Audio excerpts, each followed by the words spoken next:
All right. I wanted to drink before we started, but I've already started this. You have already started. Yeah. Yes. So I don't know how you're gonna get a drink. I don't know how I'm going to get a drink either. I'm just so disappointed in myself for that. You dummy. You, me, dummy. Yes. Nonetheless, hello everybody. Hope you're having a great day. It is a podcast time. So if you are watching this live, comments will be coming at the end, guys. Please feel free to comment still, and we'll get back to you after the video.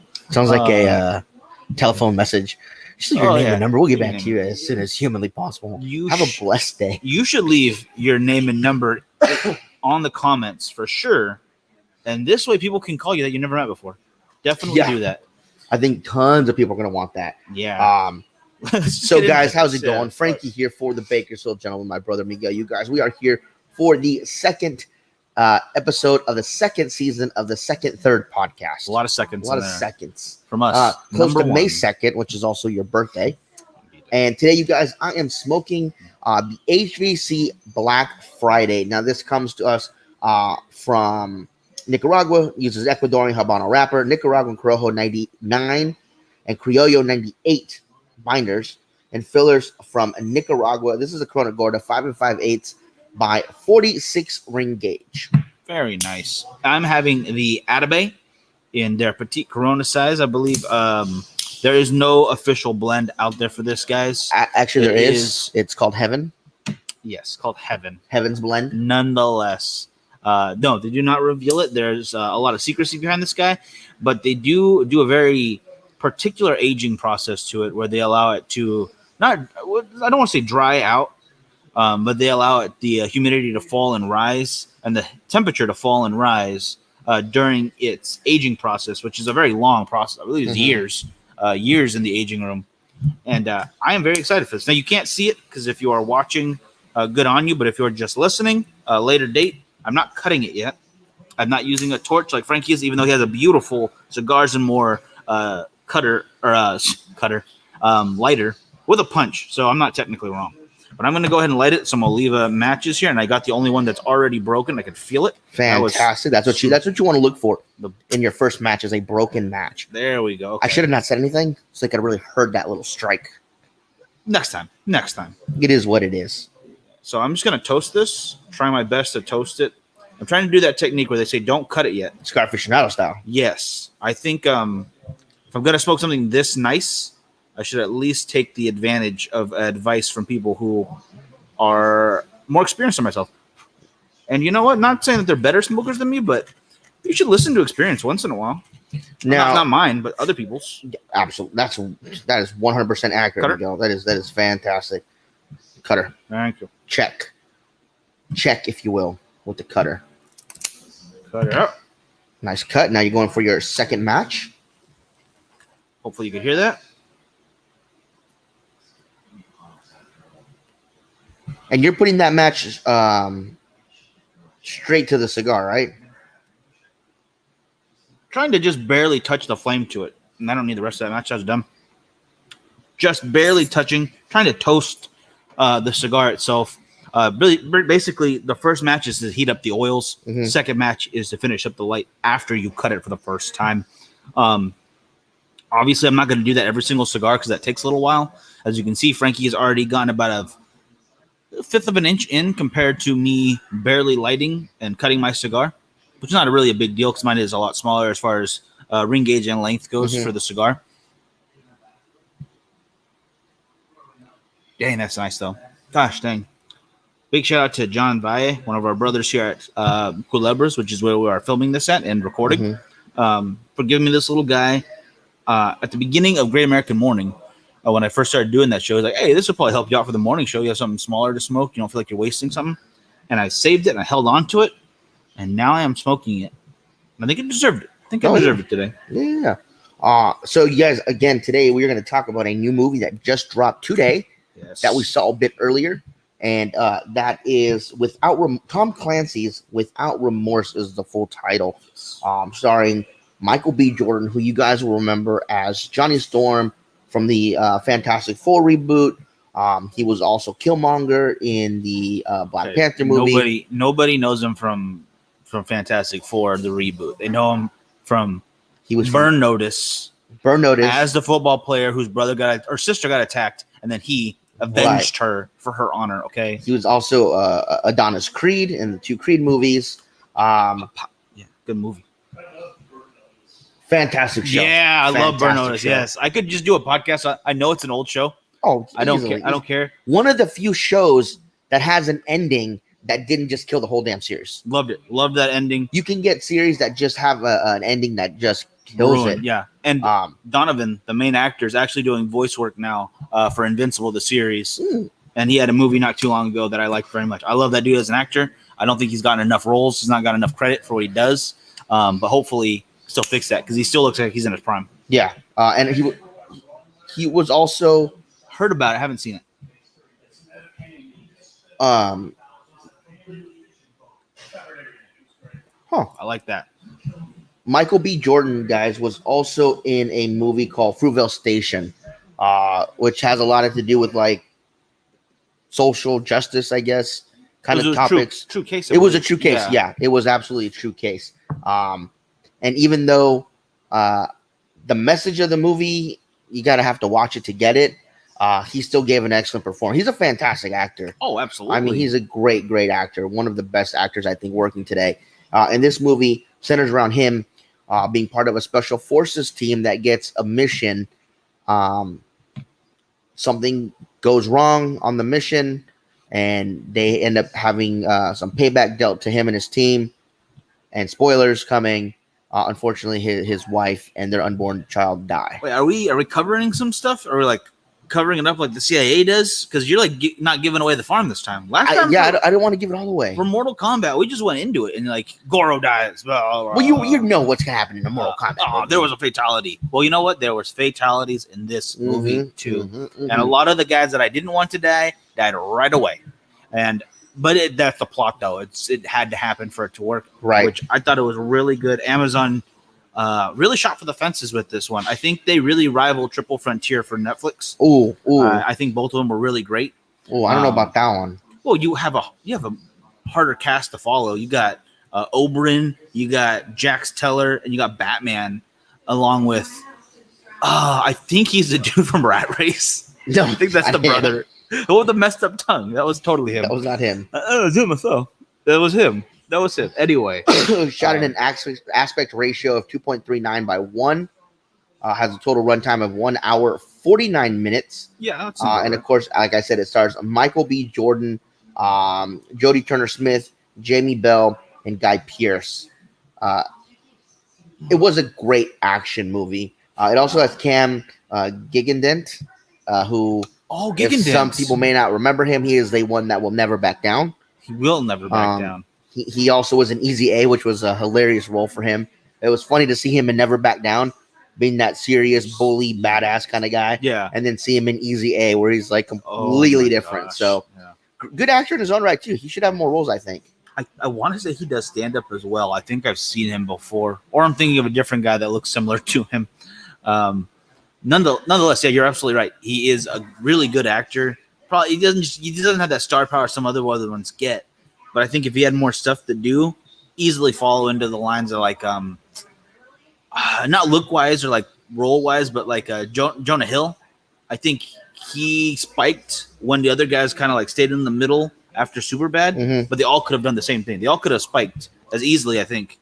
I don't know. Unless it's like a full-on comedy, I don't ever see McLovin as a serious actor when it comes to like superhero movie or an action movie or a suspense movie. Michael Cera either. I know he tried to do some kind of serious movie. You and didn't it see him flopped. in the remake for Roots? McLovin? Yeah, he's totally in that. No, I sure didn't.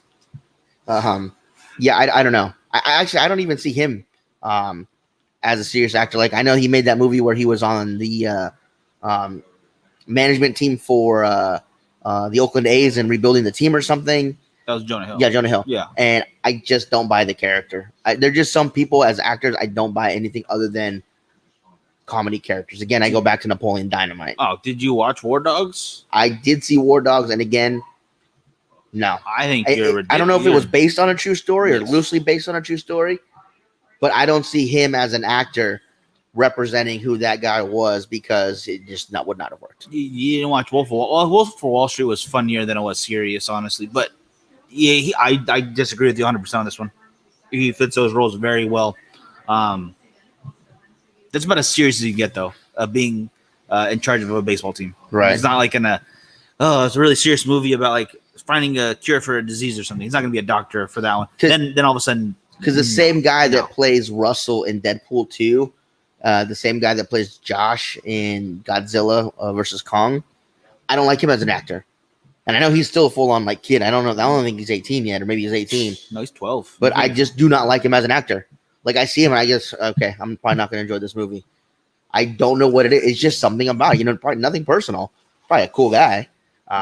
But for me, if I see these actors that I just don't like, I just don't like it. Like, for the longest time, you know how I was with, what's his name? Who? Gosh dang. Shit. Now you're going to make me think about it. You don't even know who it is you don't like. You're just saying things you don't like. Like, I don't like licorice. Good Will Hunting. Matt Damon? Matt Damon. You know me. Not like Matt Damon? For the longest time, I could not stand Matt Damon. I don't know what it is about him. I don't understand your reasoning. Good Will Hunting was a good movie. It wasn't the best ever. It was a good movie. It was a good movie. But for the longest time, I could not stand Matt Damon. The Bourne series, pretty dang good. I never got into them. Not my favorite. I was watching more Mission Impossible than I was. Those were terrible. Tom Cruise is terrible. Tom Cruise is awesome. Tom Cruise is our height. Reacher? That means he doesn't get a B. Have a good one. Jack Reacher? I don't care. He's our height. He's not a superhero. Yes, he is. He's not. No. Well, Wolverine is technically our height too. So there you go, Hollywood. Not Hugh Jackman. He actually played down Wolverine in his height for that role. Wolverine isn't even really a strong character. Let's be honest. He's like a background character at best. Oh, I heal real fast. I got sharp claws. Yeah, I got sharp claws. Even your Cyclops is better than him. And I don't even care for Cyclops. Cyclops is a badass. The X-Men are better than the Avengers. They're so whiny. I don't want to hear it. You just want to fit in. Yeah. I don't want to hear it. The X-Men are 10 times better than the Avengers. I'm blue. And 100 times better than the Justice League. I'm super blue. So there you go. Yeah, I can't touch people because my skin hurts them. Yeah. Anyways, so the movie is, I wouldn't say the movie is action-packed because there's a lot of slower scenes in this movie compared to some other movies that have a lot more action to them. But the action scenes themselves were done really, really well. I would, yeah, I think you're right. There are parts where they really focus on plot, which I actually prefer. Yes. Like if you're gonna do an action movie, totally awesome. Go for it. Hardcore Henry. What would be another really good one that was like just action and they really never slowed down for plot development? I'll have to think on that one. But I see what you're saying. They did take some moments to like slow down the pace and they fleshed out some characters. And I think it paid off. I think it was a good call. Absolutely. The acting in this movie was fantastic, especially with Michael B. Jordan. He's just overall, he's probably right now one of my top 3 actors working. Easily top 5. I don't know, top 3. There's so many good ones out there. But that's not saying that I can even think of anyone right now that's better than him. I just think he's great. Yeah. What was another one that he was in not too long ago? Gosh, there's another movie. It's going to kill me. Now I have a question for you on Michael B. Jordan. Yeah. Now, seeing as how Chris Evans played the original Human Torch and then became Captain America, Michael B. Jordan was the second Human Torch and then became Killmonger. Do you think he would have a harder time coming into the MCU as an X-Men? Only because they're going to reintroduce the X-Men into the MCU, and I wouldn't want to see him play Human Torch again. No, God, no. Because I think they need a whole new team and a whole new story for that. They already worked on that, which is good because I'm hoping it's going to be really good. Do you think he'd have a problem being brought into the MCU as a superhero, even though there's already been a villain? Yeah. They don't need to reuse actors. They've got plenty to work with. They create new actors. And, I mean, I hope they can make it work, but look at Daredevil. I mean, I didn't know who that guy was before that. Jessica Jones, she had a role on a different show, but that wasn't. No, not Ben Affleck. That's a terrible movie. I actually didn't mind it. It wasn't that bad. I didn't mind it. I think people were just mad it wasn't following the comics as much. Yeah, oh, absolutely. But no, the guy who plays Daredevil in the Netflix series, British dude. Yeah, he was really good at that role. He was phenomenal. Luke Cage, great job. But again, he wasn't a big actor at the time yet. I think he got way more notoriety because of that one show. That was like, they need them back. He was also on Burn Notice. He was also on Burn Notice. The same name. He was also Luke Cage and Luke Grenade. That's right. In Burn Notice. If I ever meet him, I'm gonna call him that first. I will not call him by Luke Cage. He's a large man. He will punch you in the Luke face. Grenade? I'll take that. I'll take one punch to the face, maybe two.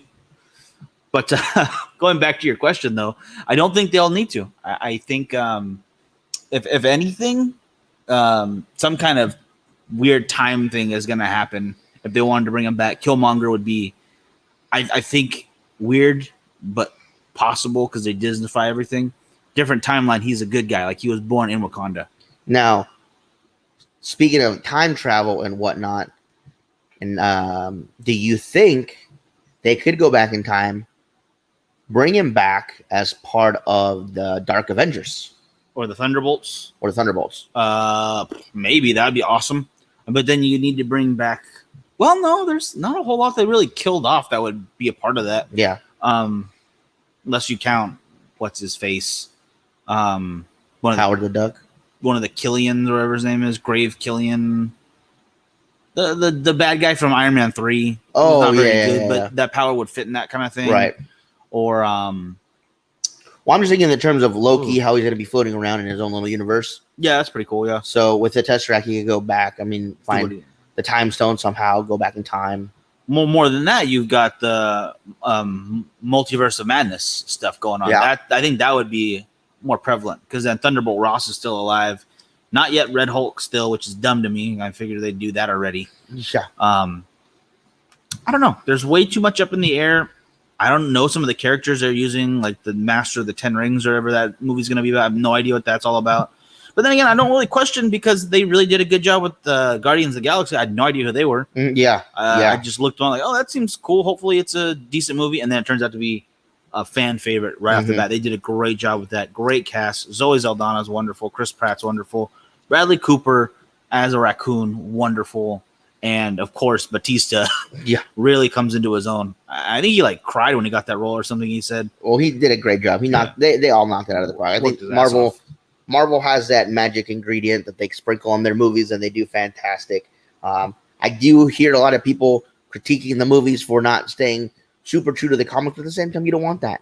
No, you've already read the comic. You don't want a word for word readaptation or adapting of that comic book into a movie, with the exception of maybe I would have liked to see them if they knew they were going to get X-Men and Fantastic Four back, held off for Civil War, maybe held off for the Infinity Gauntlet because it was a much bigger story.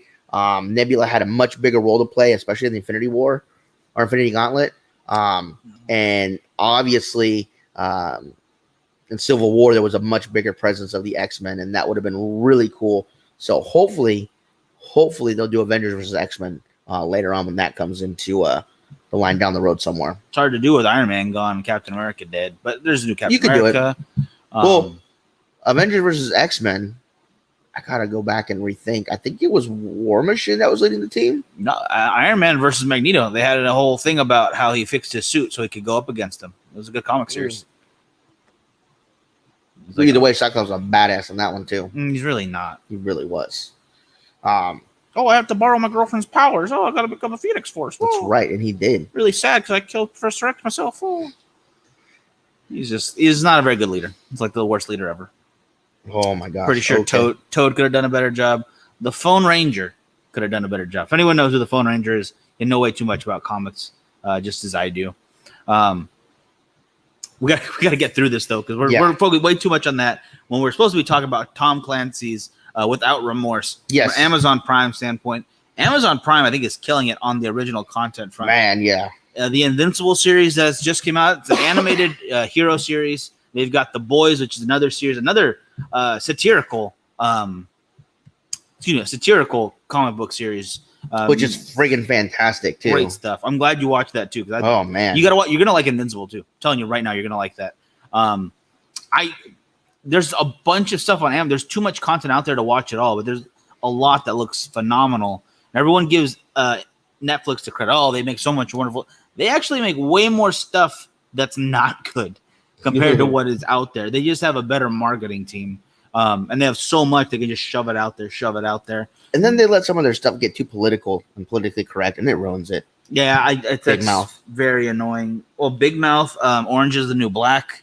I never watched it because I watched Wentworth. Wentworth was good, but I liked Orange is the New Black better because they didn't have weird Australian accents or New Zealand accents. But that's just me being lazy.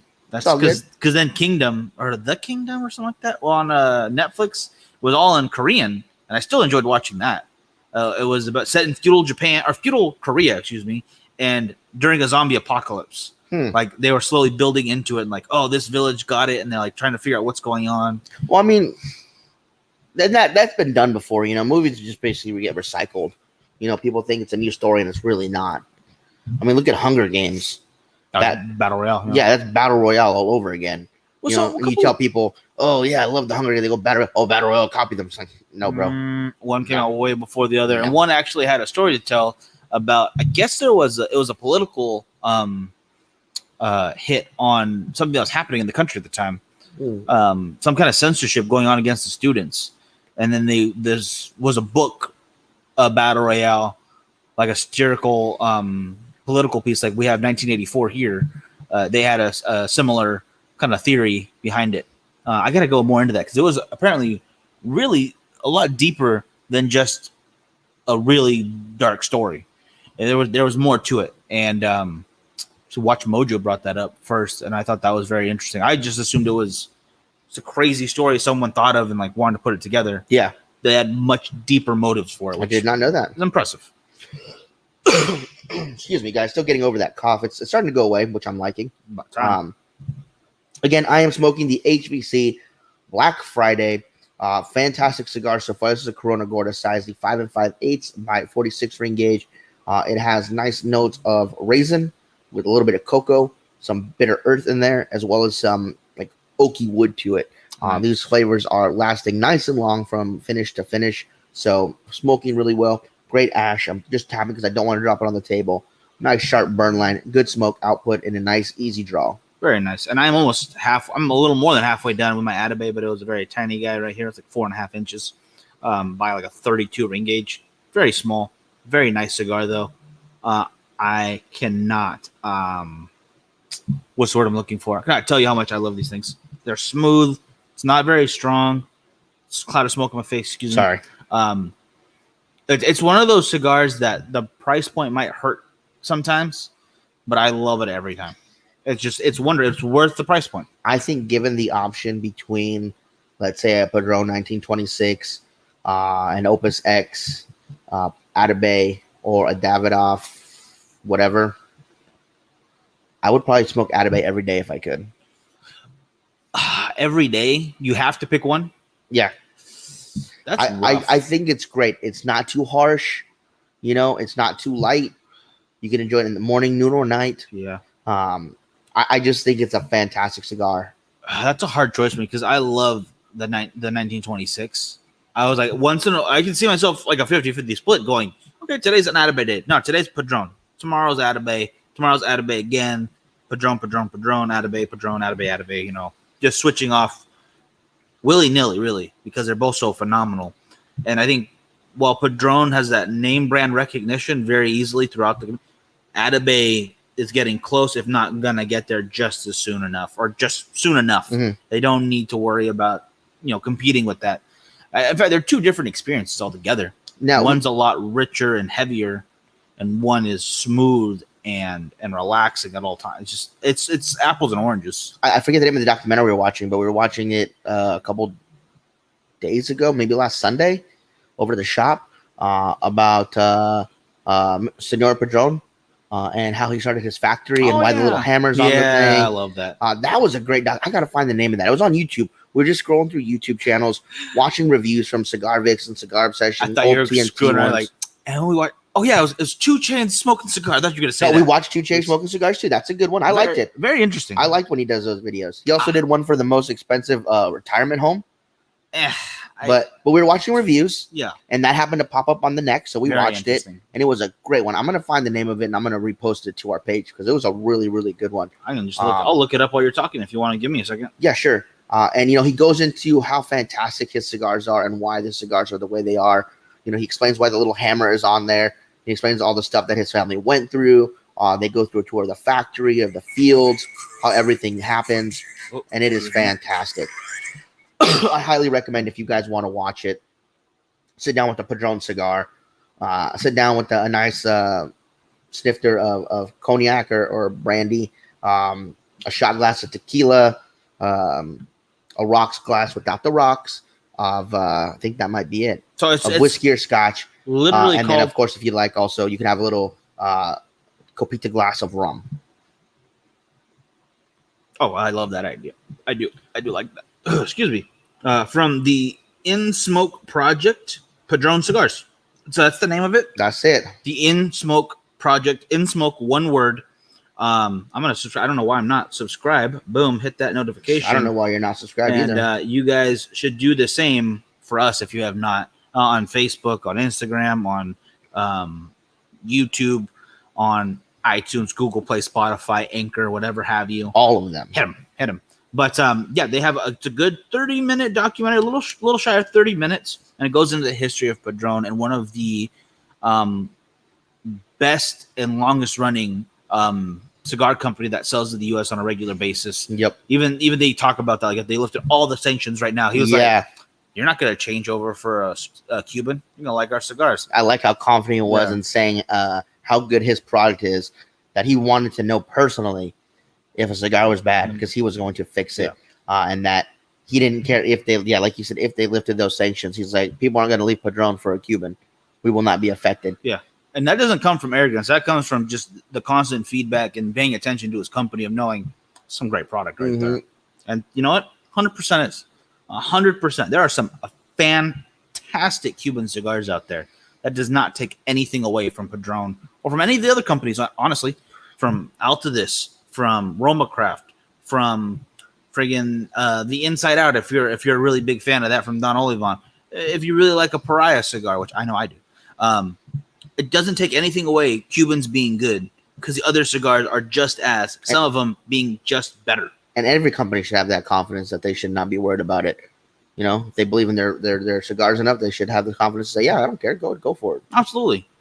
I know Pariah's like that every day. That's their slogan. We don't care. We don't care. Yeah. And we get feedback all the time. And you know what we tell them? We don't care. I don't know why are you talking to me about this? It's your problem now. No, I'm just kidding. Never done that. No. Almost never. So if you were to sit down with Michael B. Jordan and talk to him about the movie Tom Clancy's Without Remorse, which I believe is based on one of his books, obviously. One of his books, yeah. In fact, I have my notes here on Tom Clancy because I want to talk about him for a minute. Go ahead. No, let's go for your question first. Okay. I got it on paper right here. Don't need to worry about it. What cigar would you sit down with him to? What would you ask him about the movie? You have one question to ask him about the movie. One question. I would probably get him. I would go with the Sombra Mesa. Is it the Sombra Mesa or the? What's the one that comes in the coffin from Dunbarton? Master de Saka? Yeah, I would get a couple of those, and I would get. Gotta think of a different. Is it Dewars? Mm-hmm. Dewars whiskey blend. Gotta find a whiskey that's not used in a movie because he needs his own. Mm-hmm. Just the same way that Blanton's got a hold of the John Wick series and really shot off. I think Michael B. Jordan can launch himself a very formidable whiskey brand. And I would like to get on the ground level with that. I'm like, hey, you should promote this. Don't maybe say stuff like, what are you doing? Like, I like it, but that's a mixing whiskey for me. They're gonna be a few years out, and you're gonna see some fantastic projects. Dalmore. Okay, yeah, that would be a cigar good malt. call. Yeah, Dalmore, not Dewars. Thank you, Dalmore. Oh, that's one you're thinking of? Yeah, Dewars has them too. Remember we had the white label here. Dalmore's a little better. Just in my own opinion, that's definitely personal. Both are good, but that's the two combo right there, the 1-2 punch. Really, and then I would probably ask him. I think I would probably end up talking about Creed more. Really? Yeah, I love those movies. They are probably one of my. I love boxing movies. I think it's one of those like human spirit type of movies. Yeah.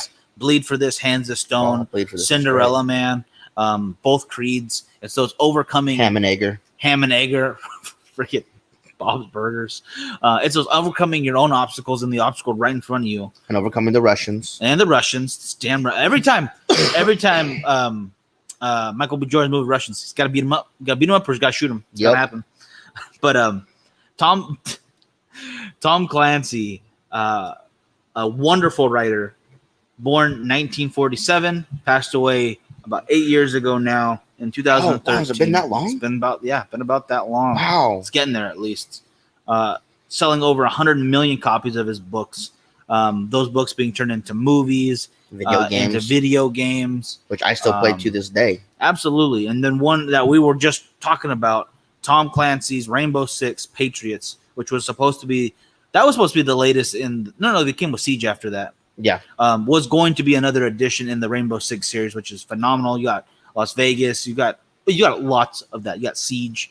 They're wonderful games, but this one in particular looked like it could have been just off the wall amazing. I definitely want to do more research and see why they ended up transforming Rainbow Six Patriots, which was a domestic terrorist game where you have to fight them, and turning it into Siege. Which Siege is a lot of fun if you play it. Yeah, it is. It takes basically everything you want in a video game where you're going up against somebody else, attack and defend. Yeah. Perfectly. But if you're in that. Right. But from the one and only trailer we got of Patriots, it looked amazing. And the whole premise was basically a homegrown domestic terrorist group calling themselves True Patriots. Wanted revenge on everybody that was getting rich off of everybody getting foreclosed and the housing bubble crash and all that stuff. And, they do one cutscene, and obviously it's on YouTube. You guys can find it, where one of these guys is having a birthday. Him and his wife are sharing an intimate moment. The doorbell rings. She goes to answer it, and they burst in the door, slap her around a bit, knock him out. Yeah. He wakes up. He's got a bomb on his chest. His wife is there, knife to her throat. And the guy says, no matter what, get to Times Square. So obviously it takes place in New York. So it's going to be a lovable rom-com where he's running around New York. No, I was kidding. Keep going, sorry. And so they knock him out again. He wakes up in a van. You hear some commotion.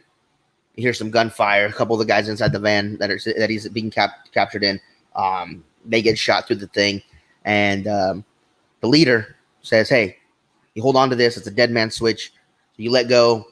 Before you get to Times Square, we'll kill your family. They're dead. So it leaves. The van explodes with him outside of it. Mm-hmm. And you go from his view to the view of the Rainbow Six team. And you're covering the NYPD. And then you shoot the NYPD so they don't shoot the guy with the dead man switch. They tell you, like, if you don't shoot them, they're going to kill the guy and he's going to let it go. And then kill everybody on the bridge. So, you don't kill him, you wound him. Yeah. In fact, they highlight hand, hip, leg? Yeah, something like that. Yeah. And the whole time, you're shooting terrorists on the bridge and stuff. Gosh dang it. And the part that gets you the most is, so they finally neutralize all the terrorists. They get to the guy. They say, hey, the bomb squad's on the way, blah, blah, blah. They see the timer. They realize there's not enough time to get the bomb squad out to him because the bridge is just chaotic with traffic. And you and the buddy end up throwing him over the side, and the bomb explodes in the water. Yep. And that, to me, I went, whoa. This game is taken to a whole new level. Not even thinking about the Call of Duty level, No Russian. Which was a hardcore level to get through. It was so hardcore. They gave you the option to skip that thing altogether if that wasn't your thing. But I know a lot of people play it. I know there's a lot of videos on YouTube about it. But this was right up there with that level of intensity when it comes to stuff on American soil. Yeah, absolutely. I mean, there is a couple of reasons why it didn't come out, though, that I did hear about. The timing was just poor. They were designing it with an old engine after the new one just came out for Xbox 360 when Xbox One was about to release. Yes. And there was not enough that was time. Supposed to be the major title for Xbox One. But they were designing it for 360, and then they pushed it to get to one, and they didn't have the money to do so, which was heartbreaking. That's a lie, because they had $69.99 plus tax. I gave it to them because I pre-ordered this thing from GameStop as soon as I saw that trailer. Yeah, we pre-ordered a year in advance. Yeah, and then I get to GameStop, and like, oh, you have a credit here of $70 and change. You want to put it towards the other games? I was like, what do you mean I have a credit? It's like, oh yeah, here's the games you have on pre-order, Madden, whatever, Call of Duty, stupid games, and I think Dead Island. Thanks a lot for that shit. That was terrible. And then that was it. And I was like, wait, what about Patriots?